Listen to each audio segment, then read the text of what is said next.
Do men and women build muscle differently? Here's the science explained. So, when it comes to building lean muscle, the overall process is very similar for men and women. So, here's what we need to understand. We do resistance training, which increases what's known as mTOR, which increases protein synthesis. So, we need this combination of resistance training, adequate sleep so we can recover and support optimal hormone levels. We need enough calories, enough protein, nutrition, and we need to be able to manage stress to create gains. And so, overall, training creates a signal, and that signal sets forth this process, which is the same for men and for women. What gets confusing is the application is often slightly different, not just based on like physiology, but based on what people have done previously and where their body is actually at. And so a few things we need to understand. That first, for starters, women typically build muscle at around the same rate as men. And depending on their previous training, may actually build muscle faster when they get their training and nutrition recovery actually dialed in. According to most research as well, when it comes to natural muscle growth, and I'm talking about the research from Alan Aragon, Lyle McDonald, Casey Butt has some incredible work on this as well, that looks at natural muscle growth rates, men can expect to gain about 40 to 50 pounds of lean muscle naturally in their lifestyle when they dial in every aspect of the muscle building process. Whereas women, it's going to be about half of that. So there is a sex difference when it comes to how much muscle somebody can build naturally. Now, let's dig into the process a bit more specifically. When we are resistance training, it's important to understand that the primary role of that weight training is to trigger a muscle building response. So we train hard, we train close to muscular failure because that's what's needed to optimize the muscle building response. We trigger what's known as mTOR, which increases muscle protein synthesis. And so when it comes to training in the gym, what we have to understand is the primary goal of training is to create this response, is to build strength, it's to build muscle. And by extension, we're going to build tissue, we're going to build bone, we're going to build stronger ligaments, tendons, all of this stuff. And what happens in many cases is the training advice that's often pushed on women is to do shorter rest periods, have a lot, higher reps. We're trying to tone everything up and not use heavy weights. And so what happens is the process that a lot of women undertake in the beginning stages of their career of weight training, if it isn't really dialed in for their goals specifically, actually getting them on a basic program that's going to help them build strength with basic compound movements is going to help them build a good amount of muscle and lead to radical changes in their physique. For men, like the same concepts, right? Like we need to be able to build strength. We need to be able to create this muscle building response. And so from the onset, when it comes to the training overall, most people have to get dialed in and get better at the basics. A lot of people focus on workout programs that are designed to tone up or to try to build muscle and lose fat at the same time, whereas the main focus should really be on building strength, on building muscle, and focusing on those things almost exclusively in the gym when you are weight training. And so here's some baseline recommendations that we need to follow when it comes to resistance training. I would say we need to be lifting weights at least 3 times per week. In most cases, people who are training 4 days per week are going to do a bit better. We've talked about this on previous episodes and in different videos that we've done, but the more often we train a muscle, the more times we can actually increase muscle protein synthesis. So let's say, for example, you train a muscle on Monday. If you're natural, not on drugs, you are going to have that muscle protein synthesis elevated for 24 to 36 hours. After that time period, that muscle building signal adaptation is basically gone. So if we can train a muscle group, say instead of just doing one chest day on Monday, we train chest multiple times throughout the week, say Monday and Thursday, we're actually going to increase that muscle protein synthesis multiple times throughout the week, which creates a better growth response. In addition, when we're training muscles and movement patterns more consistently or more frequently, we actually increase the rate of motor learning, meaning you're going to get better at actually doing the exercise. And so when we start to training, we treat our strength training like a skill. Well, guess what? Well, we build strength faster. And when we build strength faster, we can both directly build muscle if you're a beginner, but indirectly, you can increase the amount of work that your body's actually capable of doing, which is going to help you lift more weight for more reps over time, which means more muscle. Pretty cool, right? So these are the things we want to be able to understand. Ideally, lifting weights at least 3 times per week. 4 to 5 tends to be better for most people. Within these workouts, we need to create progressive tension overload, meaning we have to gradually challenge our body to do more work than it currently is doing. If you are lifting 135 pounds and you've been lifting the same exact weight for 6 months, you're not giving your body any reason to grow and to adapt. And so when it comes to building muscle, we need to constantly be pushing to set personal records when we are in the gym. One thing I like to use is what we call our double progression model. Double progression is simple, and you can see a video directly in the description below that's going to go more into depth here. But double progression means first we increase the reps within a rep range, and then we increase the weight. And so when I'm programming for my clients, what we'll do is say you have an exercise like a bench press. It says 3 times 6 to 8 reps. Let's say you want to start on the lower end of the rep range, so 6 reps, and you do a weight that you can do for 6. So you do 185 pounds for 6 reps. What we want to be able to do is keep that weight the same, but increase the number of reps until we get to 8. So week 1, 185 times 6. Week 2, 185 times 7. Week 3, 185 times 8. Perfect. We hit the top end of the rep range. Now we increase the weight, and then we repeat when we're failing around 6, and we build up from that point. This double progression model is very simple because it allows you to stay consistent with the same exercises, which builds a skill of strength training, which is going to help you get jacked, look great naked, all of that good stuff. But we're consistently challenging your body to do more work over time, and you're also able to auto-regulate that training based on how you're feeling. If we're resistance training, of course, we need to have adequate fuel in order to build lean muscle. And so what happens for most people, the number one reason they don't build lean muscle is because they don't eat enough consistently. And so you can't be dialed in 4 days out of the week, 5 days out of the week, and expect to make major progress in the gym. This is a 6 to 7 day week type thing. When it comes to your training, when it comes to your nutrition, as a baseline foundation for calories, I like to have people around body weight in pounds times 18. That gives you a pretty good range of how many calories you're probably going to need to eat. Now, there's going to be some nuance in this. If you're somebody who's been dieting consistently and under eating, we're going to have to start those calories a little bit lower, which is why calorie calculators, all the AI, all that stuff doesn't know how to factor in those individual components the same way that a skilled coach would. So for example, though, let's say you're healthy metabolically, you've been eating at maintenance, which is probably about body weight times 15 based on your activity level. So we increase body weight times 18. Just as a ballpark, say you're 175 pounds, it's probably 2,800 to 3,000 calories per day. Great. So we need to be eating those calories consistently if we want to give our body the adequate fuel that it needs to build. Now, when it comes to protein intake, we want to be about 1 gram per pound of body weight. And then the rest of our calories can be split evenly between fats and carbohydrates. There's some variability with what you can do there, but the most important things, focus on your calories, focus on your protein intake. Next, we have to focus on getting enough sleep. A lot of people look for things like testosterone boosters, pre-workouts, ways to get more motivated. But the best thing you can do to support optimal motivation, to support optimal cognitive function, to be able to support optimal hormone function is getting enough sleep. In fact, there are a lot of studies that actually dig into this, and it's quite alarming. One, there was a study, a Chicago sleep study, I believe in 2011, 2007. I can't recall which one at the top of my head, but they looked at testosterone levels. And men who slept 5.5 hours or less, even for 5 days, had a 10 to 15% decrease in testosterone levels compared to somebody who's sleeping about 7 hours a night. So if you're not getting enough sleep, you're naturally aging yourself prematurely 10 to 15 years in terms of your testosterone levels. That's going to directly lead to less lean muscle growth and more fat accumulation, especially if you're in that calorie surplus. Interestingly, on the flip side, if we're talking about fat loss, this is a small digression here. Chicago runs a lot of sleep studies, I guess, or a lot of studies on stuff like this. And they ran another one that looked directly at how much muscle people built versus how much fat they lost. And people were in a calorie deficit. The only different factor was the amount of sleep they got. People who are averaging 7 or 8 hours of sleep per night, they lost 50% more fat. Awesome, right? People who are averaging about 5 hours of sleep were averaging 50% less fat loss and actually 50% more muscle loss, which means that their metabolic rate was slowing down over time and they would have a harder time actually losing body fat. I highlight this because the importance of sleep, whether your goal is fat loss or muscle growth, is one of the most underrated things that most people neglect and they put in the back burner. And I get it, you're busy, but if you want to optimally build lean muscle, getting that sleep is absolutely crucial to being able to do so, to support the hormone levels, to be able to support the body composition changes that you want. Now, the most important thing we need to understand here is time. You see, optimally, people can lose fat fairly quickly if you dial everything in correctly. 1, 2, even 3 pounds of body fat per week is definitely doable if you are dialed in.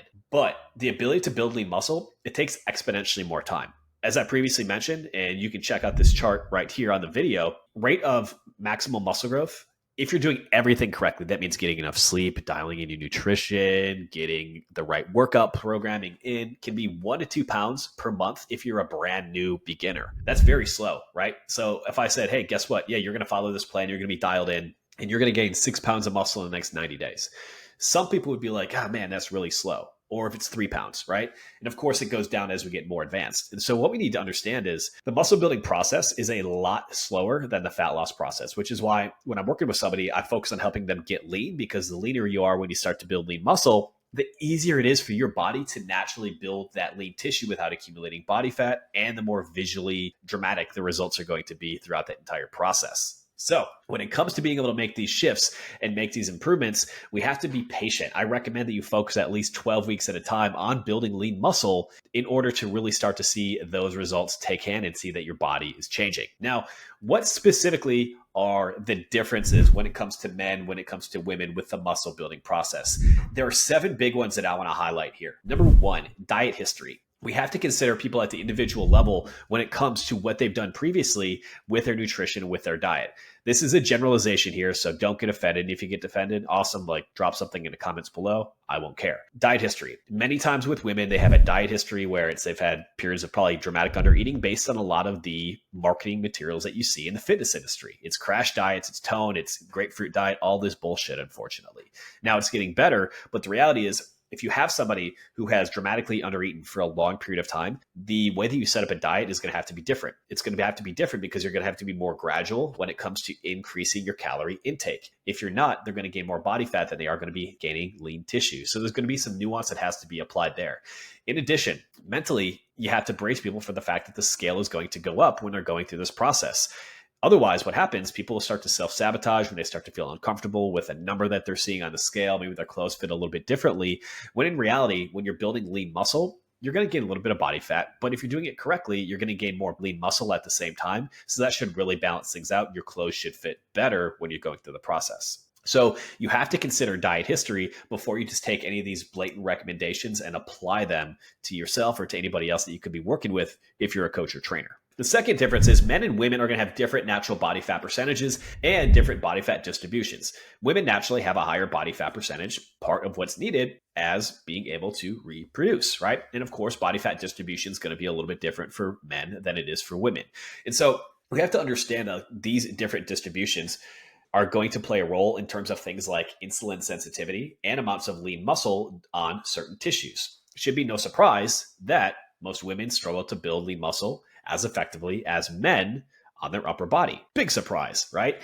And in addition, having different body fat distributions can often be related to insulin sensitivity as well. So in some cases, women will have lower insulin sensitivity than a man, and because they also have that higher body fat percentage. And therefore, the percentage of carbohydrates might be different for a woman who's trying to build muscle versus a man who's trying to build lean muscle. For example, a man might be able to take his carbohydrates to 50 or 60% of the calories that he's having, whereas a woman might cap out at 35, 40%.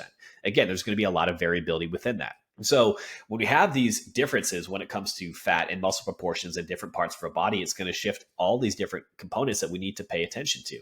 And because men generally have more lean muscle and a lower body fat percentage, and we know that muscle burns more calories than fat, well, they're going to burn more calories when at rest, and they're also going to be able to get leaner faster and or stay leaner throughout the process of trying to bulk up. So circling back around, this big difference, we have different body fat distributions between men and women, which plays a role in terms of insulin sensitivity and how effectively we can build lean muscle and where that muscle is going to be distributed based on these individual differences. Number 3, women can actually benefit from more volume than men. So there are a few things that really play a factor here, and I'm actually going to list points 3, 4, and 5 at once. So women can benefit from more volume than men.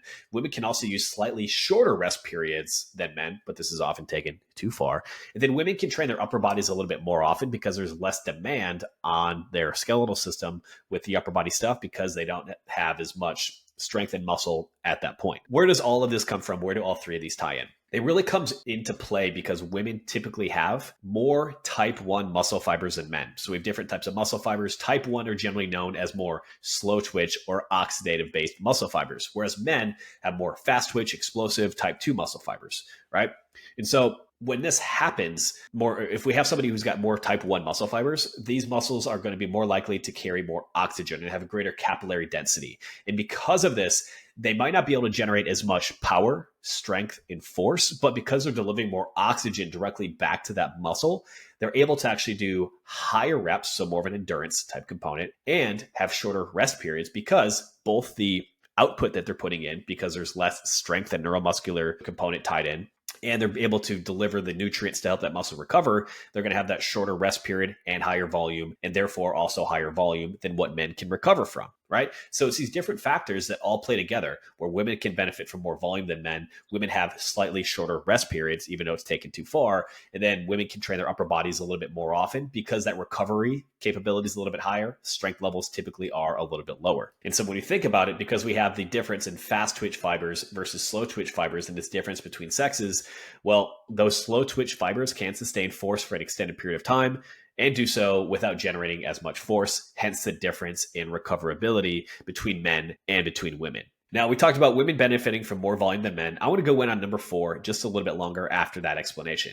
Women can use slightly shorter rest periods, but this is normally taken too far. And let's break this down a little bit further. So, a lot of times in programming for women, you'll see shorter rest periods, higher reps. People want to feel more tone, more burn directly in a muscle. Here's where this is physiologically speaking a little bit awry. So the goal for a lot of people in this time is they want to tone up, right? They want to have more muscle definition. When we have shorter rest periods and higher volume, we are leaning into what we call metabolic stress, AKA the pump. The pump is what we get when, hey, at least speaking for myself, I'm going to go film some workout videos. What do I want to get? I want to get a pump so I don't have as much shit talk to me on YouTube. No, or like if I want to go out, have my clothes fit a little bit better, hey, a little pump feels pretty good.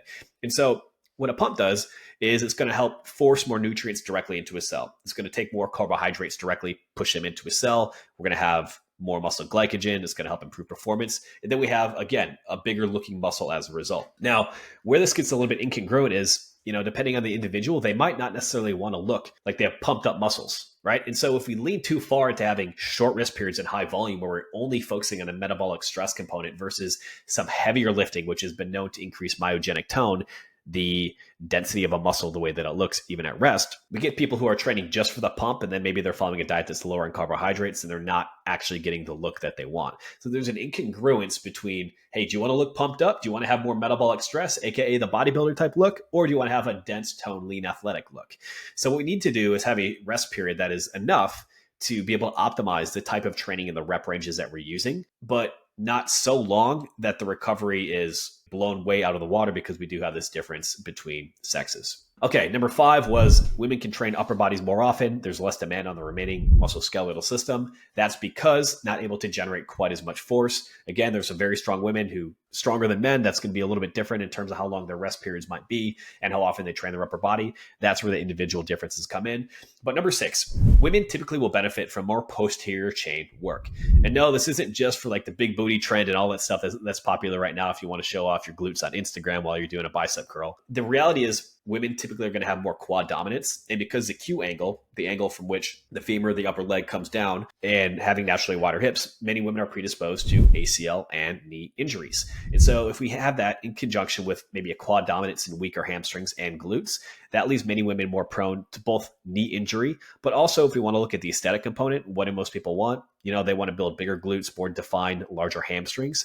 And so from the aesthetic component, that's something we want to emphasize as well. So when it comes to men and women for building lean muscle, even though the physiological systems, the mTOR, the upregulation of protein synthesis, these things that are all important for actually creating the response that we want, we might just want to have more volume on certain muscle groups. So women might want to focus more on their posterior chain, right? They want to focus a little bit more on their glutes, on their hamstrings, potentially even their lats a little bit.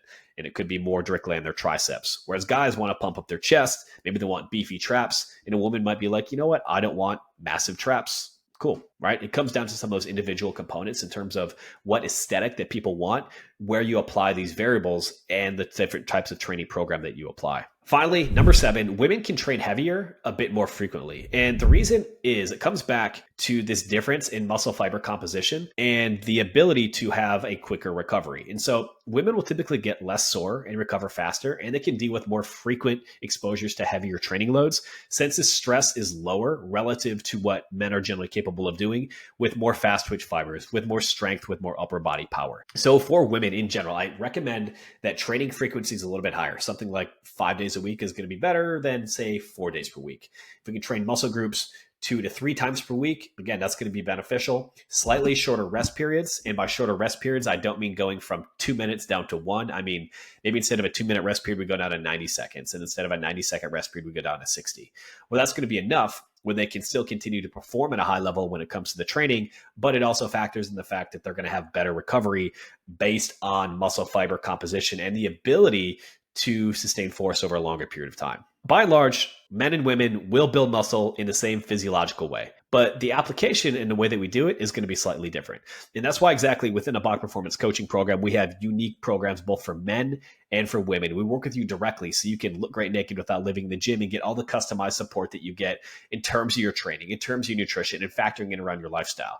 Key thing to understand is success does come down to the ruthless execution of the basics when it comes to transforming your body and looking and feeling and performing your best.